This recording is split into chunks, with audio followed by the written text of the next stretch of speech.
I was scrolling through my Facebook feed when I saw a friend request from someone I hadn't talked to in years. It was my childhood best friend, Emily, and I couldn't believe it. We used to do everything together, but we drifted apart after high school. Excited to catch up, I accepted the request and started messaging her. She seemed just as happy to talk to me as I was to talk to her. We chatted about old times and eventually made plans to meet up in person. As the day of our meeting approached, I started to feel uneasy. Emily had always been a little strange, but I brushed it off as just part of her quirky personality. But something about the way she was talking to me now made me feel like she was different. Like she was hiding something. Despite my reservations, I agreed to meet her at a local coffee shop. When I arrived, Emily was already there, sitting at a table in the back. As soon as I saw her, my heart sank. She looked different than I remembered, almost off. Her eyes were sunken in and her skin was pale. We started talking, but something about her words seemed rehearsed. Like she had planned out everything she was going to say to me. And then she started asking me strange questions, like if I had any family members who had died recently. I tried to brush it off and change the subject, but Emily kept circling back to the same creepy topics. I was getting more and more uncomfortable by the second, and I just wanted to leave. But when I tried to get up from the table, Emily grabbed my arm with a strength that surprised me. Her grip was cold and clammy, and I felt a shiver run down my spine. That's when I realized that something was seriously wrong with Emily. And as she leaned in closer to me, her eyes glinting with a sinister glimmer, I knew that I was in grave danger. I tried to pull away from Emily's grip, but she held on tight. Her fingers felt like they were digging into my skin, and I could feel my pulse quickening with fear. "What's going on, Emily?" I asked, my voice shaking. She didn't answer me. Instead, she leaned in even closer, her face just inches from mine. I could smell her breath, which was foul and musty, like something rotten. "Emily, please let go of me," I begged. But she didn't move. She just stared at me with those cold, dead eyes, her grip tightening even more. Suddenly, the lights in the coffee shop flickered and went out. I heard the sound of glass breaking and the sound of something heavy being dragged across the floor. In the darkness, I felt Emily's grip loosen, and I took that as my chance to escape. I ran towards the door, but something grabbed me from behind, yanking me backwards. I turned around and saw Emily, but she was different now. Her face was twisted into a grotesque mask, her eyes glowing with an otherworldly light. "Come with me," she hissed, her voice sounding like it was coming from deep within a cave. I screamed and tried to pull away, but her grip was too strong. I could feel myself getting weaker and weaker, and I knew that I was in real danger. And then suddenly, everything went black. When I woke up, I was in a dark, unfamiliar room. I could hear the sound of dripping water and the distant hum of machinery. My head was pounding, and my limbs felt heavy and sluggish. I tried to move, but something was holding me down. I looked down and saw that I was strapped to a table, my arms and legs immobilized. And then I saw her, Emily, standing in the shadows, watching me with those glowing eyes. "Welcome back," she said, her voice low and sinister. "I've missed you, my dear friend."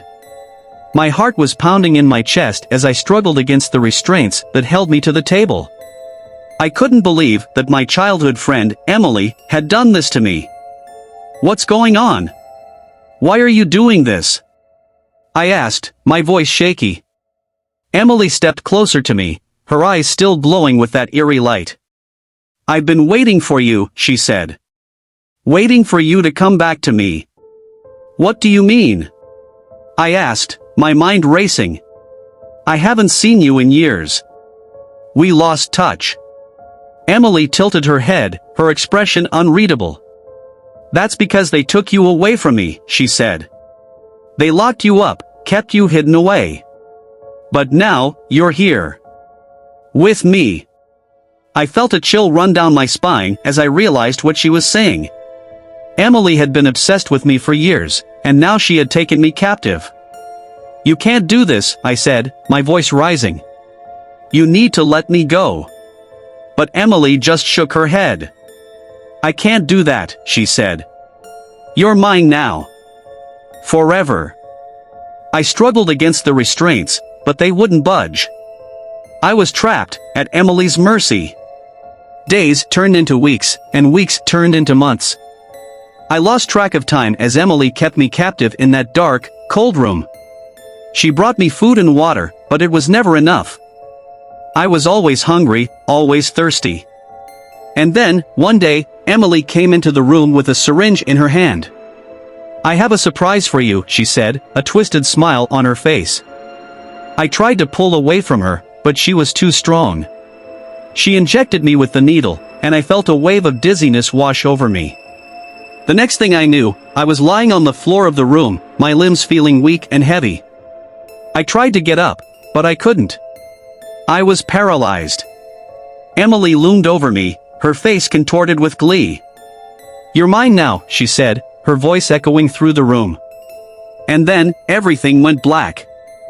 When I woke up, I was in a different room. It was brightly lit, and the walls were painted a sickly shade of green. I was lying on a hospital bed, and I could hear the sound of machines beeping in the background. Emily was sitting in a chair next to the bed, her eyes fixed on me. She looked different now, older, more worn. But the cold, dead look in her eyes was still there. "You're awake," she said, her voice low and hoarse. "What did you do to me?" I asked, my voice barely a whisper. Emily smiled, and I saw something glinting in her hand, a scalpel. "Don't worry," she said. "I just had to make a few adjustments. You're better now. Stronger." I tried to move, but my body still felt heavy and sluggish. I was afraid to look down at myself, afraid of what I might see. And then I felt something moving under my skin. It was a strange sensation, like something was wriggling around inside of me. I screamed, and Emily just laughed. "Don't be afraid," she said. "It's just the first stage. Soon, you'll be perfect. Just like me." I knew then that there was no escape. Emily had turned me into some kind of experiment, a twisted version of herself. And now, I was trapped, a prisoner in my own body. Days turned into weeks, and I could feel the changes happening to me. My skin grew rough and scaly, my eyes became sunken and hollow. And underneath it all, I could feel something growing, something that was not quite human. Emily watched it all with a kind of detached amusement, as if I was just some kind of pet project. And I knew that I was never going to escape her clutches. I was hers, forever. As the days passed, my body continued to change, becoming less and less recognizable as human. I had grown scales all over my body, and my hands had become claws.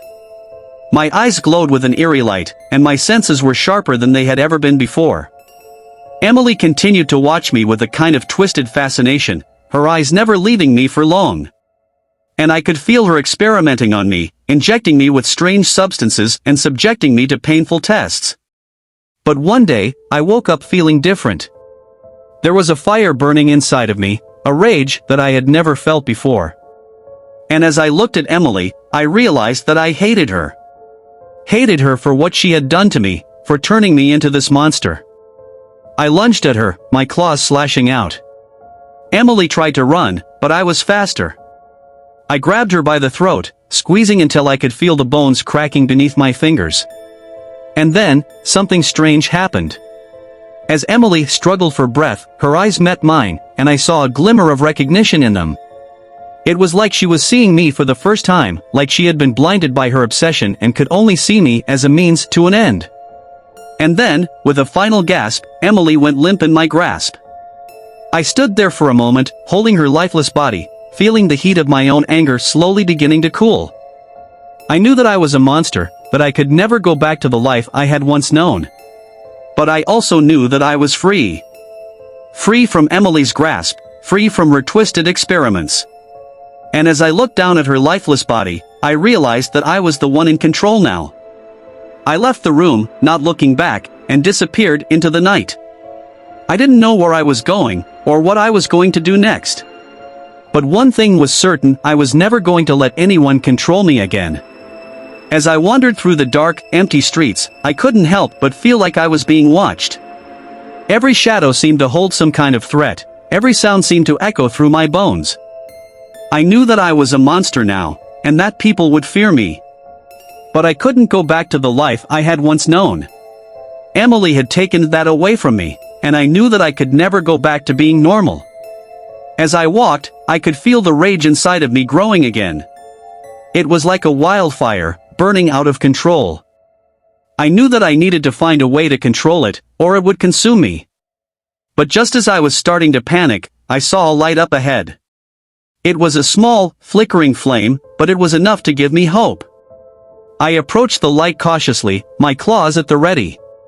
But as I got closer, I saw that it was just a small campfire, surrounded by a group of people. They were sitting around the fire, laughing and talking. And as I watched them, I couldn't help but feel a pang of jealousy. They were human, free from the curse that had been placed upon me. But then, one of them looked up and saw me. They screamed, and the others followed suit. They started to run, but I was too fast. I caught one of them by the ankle, dragging them back to the fire. They were begging for their life, but I couldn't hear them over the sound of my own rage. I was lost in it, consumed by it. And then, just as I was about to strike, I heard a voice calling out to me. "Stop!" It was a woman's voice, and it was filled with a kind of authority that I had never heard before. I turned, ready to attack. But as I looked at her, I saw something in her eyes that gave me pause. It was like she saw me, really saw me, not as a monster but as a person. And then she spoke again. "Come with me," she said. "I can help you." I didn't know what to do. Part of me wanted to run, to disappear into the night and never look back. But another part of me, a part that I had thought was lost forever, wanted to trust her. In the end, it was that part of me that won out. I followed the woman away from the fire, into the darkness beyond. And as we walked, I couldn't help but wonder, was this the beginning of something new, or just another nightmare? As the woman led me deeper into the darkness, I began to feel uneasy. I couldn't shake the feeling that I was walking into a trap, that I was being lured into a false sense of security. But before I could act on my instincts, the woman suddenly turned and grabbed me by the throat. She held me there, her eyes glowing with a kind of malevolence that I had never seen before. "You fool," she hissed. "Did you really think I was going to help you? You're nothing but a monster, a freak. And now, you're mine." And with that, she injected me with a strange substance. I felt my body convulse, my senses going haywire. And then, everything went dark. When I woke up, I was in a strange room, surrounded by machines and beeping monitors. I tried to move, but I found that I was restrained, unable to escape. And then, I heard a voice, Emily's voice. "Welcome back," she said, her eyes boring into mine. "Did you really think you could escape me that easily? You're mine, forever." I realized then that this had all been part of her plan, that she had set me up from the beginning. And I knew then that I was truly lost. But just when I thought things couldn't get any worse, there was a third plot twist. A man walked into the room, and as he approached me, I saw something in his eyes. It was recognition, and I knew then that I had seen him before. "John?" I said, my voice weak. "Is that you?" The man smiled, and suddenly, everything clicked into place. John was a childhood friend of mine, someone I hadn't seen in years. And as I looked at him, I knew that he was the only one who could save me. But then, as if sensing my thoughts, John's expression changed.